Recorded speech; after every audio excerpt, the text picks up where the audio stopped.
You're listening to Espresso Jams, short, concentrated, delicious conversations about business, technology, and entrepreneurship.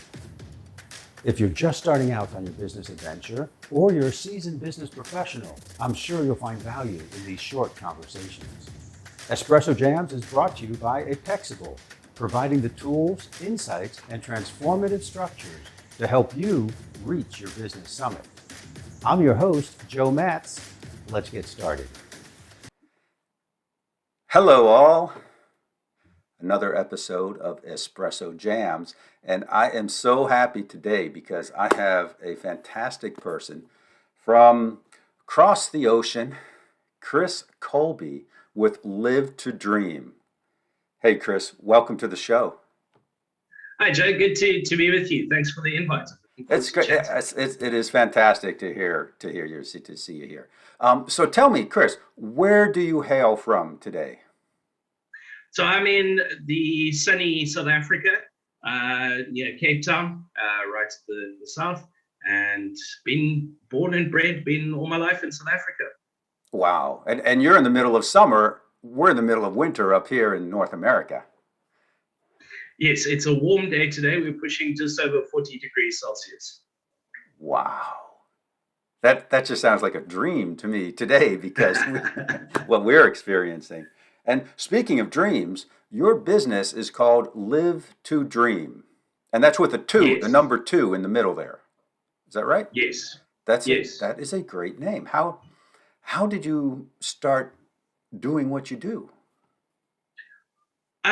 Well, sure. I worked in radio for quite a while, and a very tough industry, lots of long hours and hard work for not much return. And eventually moved into the corporate environment for quite a few years and worked as a marketing manager for many years. And corporate was just burning me out completely. It was going to put me in an early grave. And I reached a point where I was like, I'm not living my dreams. I'm not living a way in a life that I wanted to have, where I'm sort of stuck listening to a boss and making other people money and being treated really badly. So I came up with the concept of, why don't I start a business where I can literally live to dream? I can live my dreams out and help other people with my business in doing that. So that's where the name came from, was really for myself to live to dream and help companies live their dreams and their company dreams as well. And that's why I changed it to the number 2 in the middle, because it's a two-way street. We have to work together. It takes the two of us to make that happen. Okay. Oh, that's very nice. Very nice. So you work with companies of large sizes, small sizes? I like to focus more on your medium to small enterprises, simply because the world's changing so quickly. And I find the smaller to medium-sized enterprises are more nimble and able to make changes very quickly that are needed. And are more open to working with you, and you don't have to cut through too much red tape and those things. And they're a lot less corporate. I like to stick away from the corporates a little bit. And I enjoy working with them a little bit more, because we can be more creative. We can look for those unique solutions and try new things that a large corporation might not necessarily want to do. If they've been doing the same thing for the last 10 years, the chances of them changing that is very small. Yes, working with a large organization is like turning the Queen Mary in the ocean. It takes miles to turn the ship. And I find the same thing, that the small businesses and solopreneurs of small businesses are very nimble, and they're open. You're right. They're open to creativity. They're open to new things, and they can pivot if they need to, or make minor adjustments, and it can happen very quickly. And it might sound a little bit crazy, but I love a good challenge. I'm sorry, I didn't hear that. I might be a bit crazy, but I love a good challenge. And with smaller companies, they have smaller budgets. They have to come up with really unique, creative solutions. You have to look at things from a completely different angle to find a way for them. And to be honest, I actually really enjoy that process of going, wow, this is a big challenge. How do we do it? Coming up with that and then seeing it come to reality, that's really fulfilling. I think that is a key characteristic. Yes. And it sounds like you're doing what you love to do. Absolutely, absolutely. Love working with people. I've always been a people person. I do also enjoy presenting and pick up some MC gigs here and there where I can, so I can still have that passion and that love. But I genuinely just like working with people and helping them and get them to that place where those dreams can start coming true for them. Okay. And the other day we got talking about being authentic. And, today we hear that a lot. Authenticity, be authentic, tell your story. But let me ask you, what does being authentic mean to you? Well, obviously, in terms of in a company context and your marketing, you've got to clearly know and understand who your business is. You approach it like a personality, a person. You look at the business and see what is the business actually really about. I mean, back the old way of doing business was you had your mission and your values and your vision, and you shared that, and you could have sort of could get through on that. Nowadays, consumers are smarter. They've got access to a lot more information, and they do a little bit more research than they used to because they've got access to it. And so now your business really truly isn't just about the product or solution or service that you provide. It's about who you genuinely are. People are very discerning in terms of where they spend their money and who they want to support and who they want to be associated with. And it's developed all the way through from, there's the famous footwear brands that we're not going to mention that made use of factories in areas that treated people very badly, and consumers had the moral compass to go, no, we're not going to accept that and support those businesses. And those companies had to change. They had to make things better. So in terms of that, in terms of business, think of your business as a business, as a personality, not just a set rule of mission and values and things like that, but genuinely who your company is and what you're about. And that is your authentic self. So I think that's very important because there was that company, and there were others also who did not treat their employees, domestic and foreign, very well. And when the public found out about that, there was an uproar. Um, so and as you said, folks have more information now with the internet. They can find out. So it's not only about being authentic, but it's about being a world citizen and doing good. Because I know people who will buy from companies only if they have a recycling process, a defined, specific recycling process, and that maybe they're maybe they're recycling energy or fabric or food or something like that, and they will look at that before making a purchase. So they're Of course. yeah. And it's applicable even to small and medium businesses. Say you've met a company, let's say a web developer, right? And they're a small solopreneur, you're going to pay them to do your website, you get to meet them and things. How often does it happen? It happens all the time that you go onto Facebook and check that person out because they might not have a specific business page or whatever the case may be. And if that person's posting content that's political or partying pictures or whatever the case may be that doesn't sit well with you, are you still then going to follow through with that person? So, yes, it's applicable to the big corporations and people will find out, but it's still relevant as well to small and medium enterprises. So it's very important that you represent yourself correctly. Um, and I think what it boils down to in this need for authenticity is people are tired of being lied to and not knowing what the truth is. There's been big companies, especially what was it, the late 70s, early 80s, that false advertising kind of over promise, under deliver was really, really big. We live in a world now where companies make promises they can't follow through. Politicians do it. Everybody's doing it at the moment. Yet at the same time, we've got this inherent need to reconnect and be part of a community. And I think that's where this movement is now coming in, where people really genuinely look at companies and really want to know them and understand them and have that authentic connection with them. Yeah, and I remember a car company that was very big on safety, and they promoted safety and how safe their cars were. And then it was found out they were cheating on the test, and cheating is a nice word. They were cheating on the test. Yeah, and that hurt them. That hurt them big time for years and years. Exactly. Yeah, that brand is still trying to recover. And there's so many examples of that happening. And I think people just want to know the truth as well. Yeah. So it's a tricky environment because there is so much going on. There's so much information available. Life's moving so quickly. They don't want the fluff and the extra things. They just genuinely want to know, who are you? What do you do? What is it going to do for me? What is it going to cost me? I like the connection. You're authentic. Cool. I'll go ahead with my purchase process. So let's take this one step further. So now we have a company that is doing good in the world. They've got a good product. They're being honest. They're being open.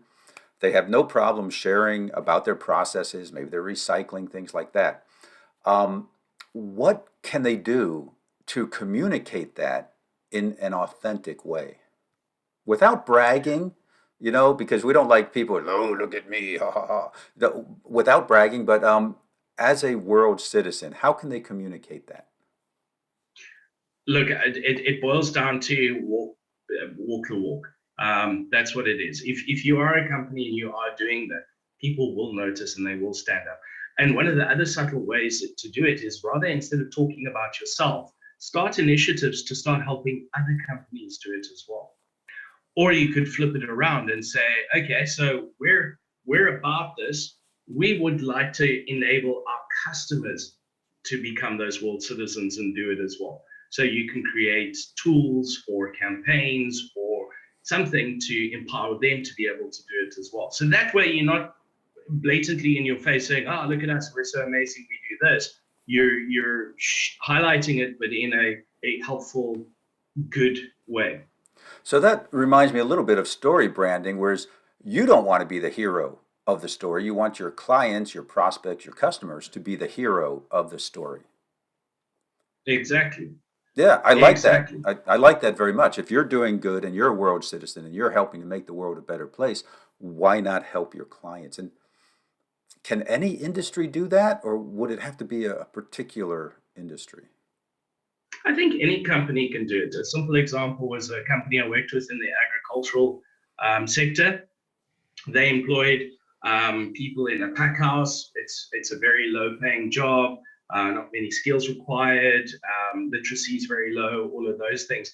And a lot of these, their staff find themselves in financial trouble because they get these, I don't know if you get them overseas, but like lay by purchase or buy on credit things. And Yes. the salespeople pull the wool over their eyes and they don't quite understand the contracts and how it works. And so they get themselves into huge financial trouble. And this company, they don't tell anybody about it, but they invest in specific financial training for their staff that they do better. And then that goes further into education, et cetera, et cetera.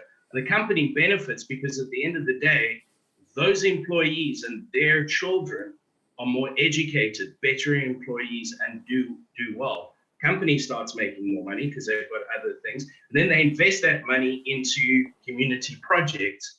And then word filters out to get a job at that specific company where it's located. People travel from far to try and get a job there because they know they themselves haven't advertised. The people who work there shouted from the rooftops. And so people come to them to work for them. So there's that way of doing it as well. Yes, and you're hitting on a key concept today, which is employee retention. Here in the US, we hear a lot about the Great Resignation. Do you find that in South Africa also, that a lot of employees are leaving? We do have that. That's twofold. It's economic and also our job financial sectors is dismal. There isn't employment available for most of the people. But there has been a move where people have gone, look, I was forced into an early retrenchment because of COVID. And for the last year, I've been doing small side hustles to pay the bills. I'm at home. I'm working less, but I'm making pretty close to what I was making working full time, I'll carry on with doing that. So there is, I think, look, South Africa is always a little bit behind everybody else. But I think when the economy picks up again, the bigger companies are going to struggle to hire people because they're going to say, but why should I come work for you, get paid so little doing the same mundane task where I'm doing perfectly fine already on my own. Right. Okay. So getting back to the employees. Thank you for that info. Making your customers the hero of the story, but it sounds like that company is making their employees the hero of the stories. And Exactly. yeah, that's amazing. And their children too. And helping the entire family unit, it sounds like. Well, exactly. And then those employees are proud of that brand and that company. So they still purchase that company's product at the end of the day. And that'll be generational. It's a general everyday used product. Fruit is fruit. You're going to eat it every day, but they'll choose that brand because they're proud of it. They associate it. Their kids, their grandkids, their families, their aunts, their uncles, their cousins, all of them are going to stick with that brand. Right. And I think that just explodes from there as people understand more about the company and more about their commitment to their employees and to their customers. Exactly. So, I think that's what we sort of get into is be authentically yourself and also find those unique ways to get the story out there. So you can make the client your hero or your employees. You can genuinely get the recognition, but through better ways of doing it. Yes. Yes. That's rich. That's such good stuff. And so tell me, for our audience today, Chris, what would be in, 30, 40 seconds or so, a good takeaway for them, something that might be actionable, something that they can do?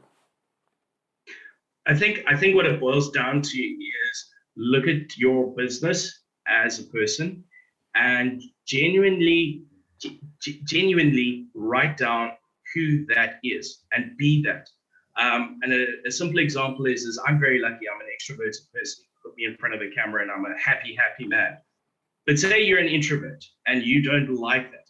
Claim it. Claim that you're an introvert. I don't like being rambunctious and in your face and extroverted.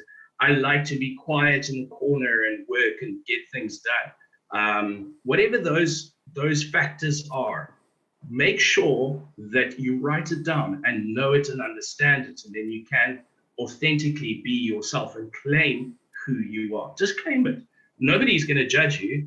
Everybody's open-minded these days. There's lots of things you could be judged for. So just claim exactly who you are and display it. And rather do something than do nothing. Yeah, I like that so much. It's about being unique and owning your uniqueness. That's so important and so authentic. And if who I think it was Dr. Seuss who said something like, "Be yourself, because nobody can be you better than you." Exactly that. Yes. Absolutely, exactly spot on.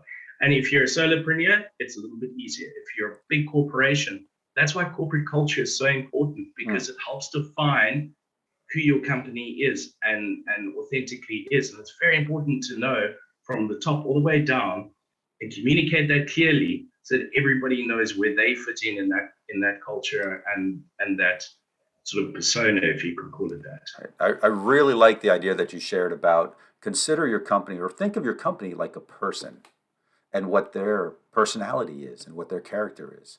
I think that is awesome. It shines a different kind of light on the company when you're thinking about the company. Well, it's a bit like dating somebody. If you meet them for the first time, if you go on a date and you hide behind who you are and pretend to be something else, that person's going to pick it up very quickly. You're not likely going to get a second date.